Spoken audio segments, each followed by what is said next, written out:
Espero que us guste. Té un joc molt vergonyós que ningú, quan es fa fosc, va tot el dia mirant el terra i les galtes ben vermelles. Ja no fa els seus rugits, no vol moure ni un sol dit.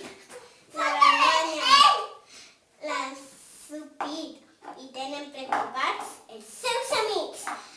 Tigres i cavalls, hipopòtam i algun gall, tots reunits amb el lleó, que és una solució. Tigres i cavalls, hipopòtam i algun gall, tots reunits amb el lleó, busquen una solució. Tigre i que el lleó ha d'ensenyar les urpes per estar molt millor. Ensenya les urpes, i això no ha funcionat. Tigres i cavalls, hipopòtam i algun gall, tots reunits amb el lleó, busquen una solució. Tigres i cavalls, hipopòtam i algun gall, tots reunits amb el lleó, busquen una solució. Jo soc el cavall i crec que el lleó ha de fer 3 salts per estar molt millor. Fa 3 salts endavant. 1, 2, 3. Ensenya les urpes. I això no ha funcionat.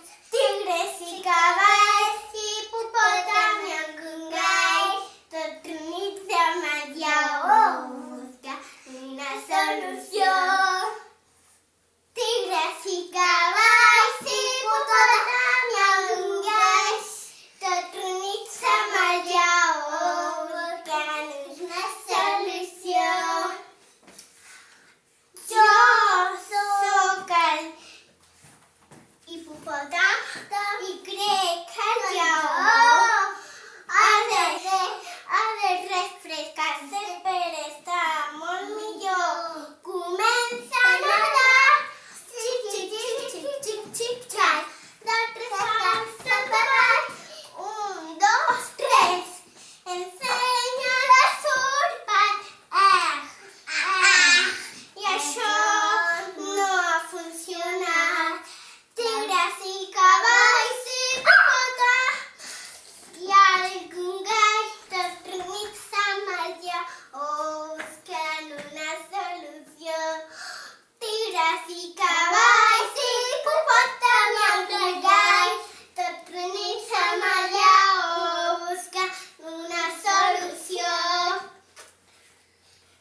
Jo soc el gall i crec que el lleó ha de moure el cul per estar